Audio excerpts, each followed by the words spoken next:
Well, along with Maduro being in court today, got to keep an eye on this meeting happening. The United Nations Security Council is due to meet on Monday. Oh, they're going to be all upset. Yeah. How dare you? Please. Like they matter to anybody at this point. The United Nations is basically like the NCAA. They mean nothing. They have no juice. They get laughed at by anybody who does business by them.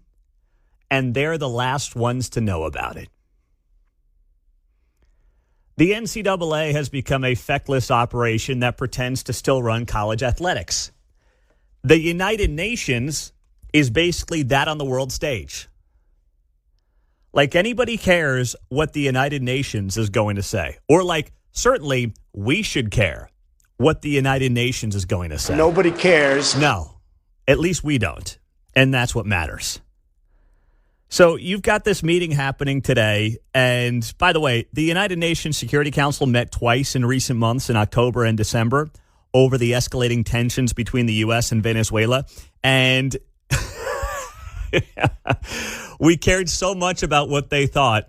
We went there and we captured this tin pot third world dictator and took him right out of his Hello Kitty pajamas and brought him to New York City. All right? That's what we did. Just like when the NCAA says, yeah, you can't pay the player. Okay, all right. I'll bring the bag in the back door instead of the front door. Thanks, NCAA. What are you going to do about it?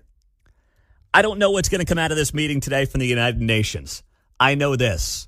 Trump ain't going to care. Marco Rubio's not going to care. And by the way, they shouldn't care. This was a move that was in the strategic interests of the United States. This was not a full-scale war.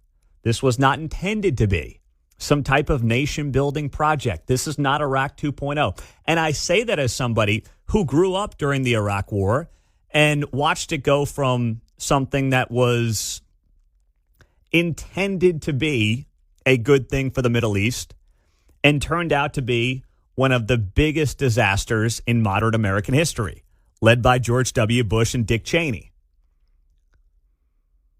So I'm not sitting here as someone who really wants to be involved, and I don't think most of us do. I think one thing that the left and the right agree on right now is that overseas conflicts are really not top of mind for most of us. People on the left and the right are more in a non-interventionist space right now than they are in like, yeah, let's go get them. But just like Iran, this appears to be very specific and very targeted. Just like what we saw over the summer.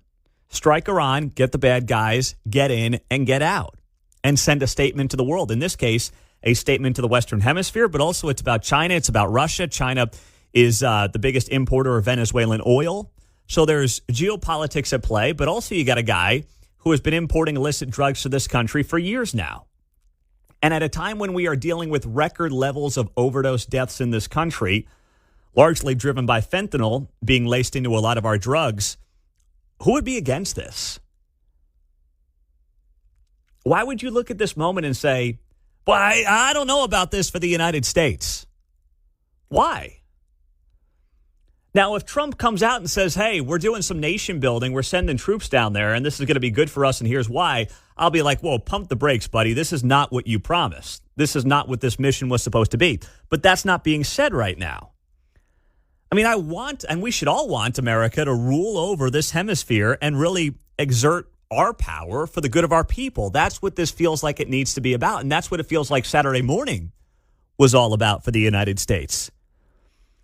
And if we've got some third world tin pot dictator harming our country or interfering with our national interests, why should we not do what Trump just did to Maduro? Because of the United Nations? Because of international law? International law is fake. Memo, it doesn't really exist. The strongest countries on the planet have run the world since the beginning of mankind. That's how it works. That's how it's always worked. I don't care that a couple of guys at the UN might be upset. Oh, was this handled the right way? It doesn't matter. No one's interested in hearing from the United Nations today. I don't care what comes out of their meeting. It's completely irrelevant. Just like when the NCAA does an investigation. No one cares. How can we have one world order if Trump's going to keep screwing it up? Right? This just proves how far away we are from that. Well, that's exactly right, John. You know, that's what the whining's about. We are the most powerful country on the planet, and it's about damn time we start acting like it, especially in our hemisphere. Not that we're going to war with everybody, but when there's ways to target specific bad actors in the West who do not have our interests at heart and, in fact, are trying to harm our people, we do something about it. We do something about it. We don't sit there and do what Congress does and members of the House and the Senate and go on cable news and complain and then hope we forget about it by tomorrow. We do something about it.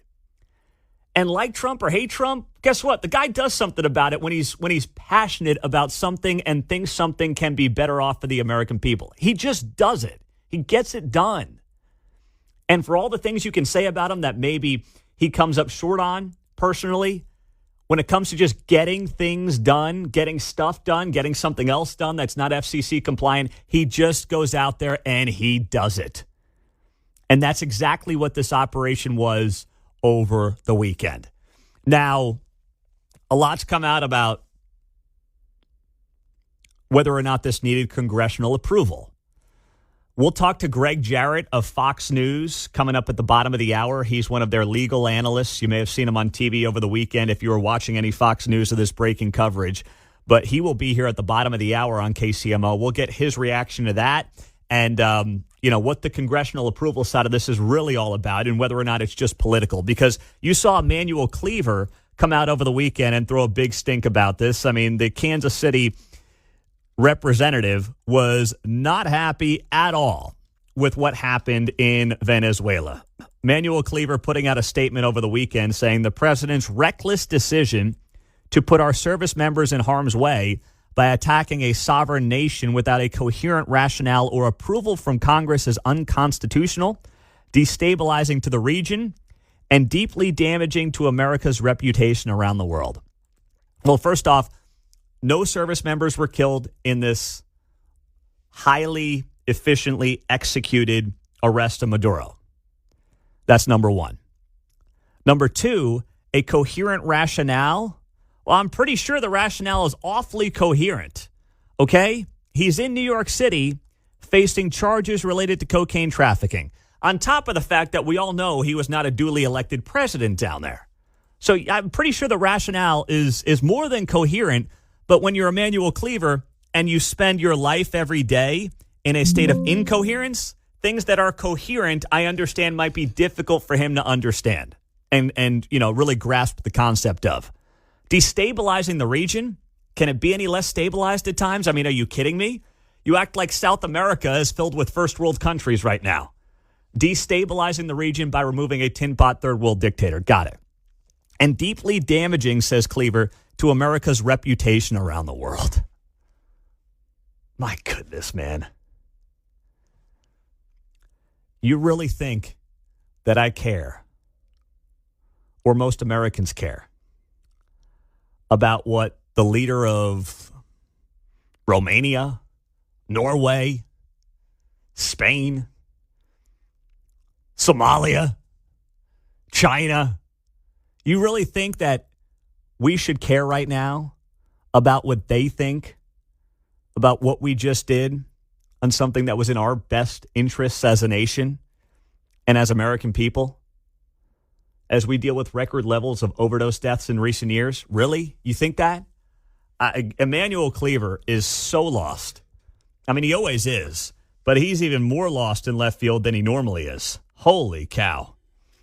913-408-7957 is how you join us on KCMO. Let's go to Bill. He's first up. Good morning, Bill. Go ahead. Morning, Pete.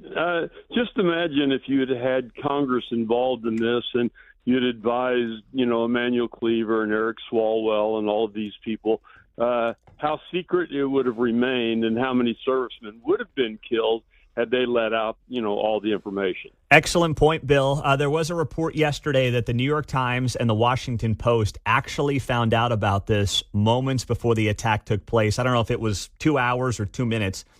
They did not report it because they didn't want to put American service members in harm's way. So credit to them for holding the information at the Washington Post and the New York Times. Do I think that some of the worst actors in politics would have done that? People that want to maybe run for president one day? No, I think they would have leaked that on social media in a heartbeat. Not that Emmanuel Cleaver would have known what to do with it, but I'm just saying I think there are people who would have done that. And the same people crying about putting service members in harm's way would have been the first ones to do it and leak it to meet whatever their political needs are. John's in Kansas. What's up, John? Hey, my man P, real quick, as a former Army intelligence sergeant, where's Mundo Cleaver's emotional incoherence when Obama sent in SEAL Team 6 for Osama bin Laden? That's all I got to say. Yeah, that's a great point. You mustard moo. That's an excellent point there. You're right on about that there, John. Well said, my man, and thanks for your service as well.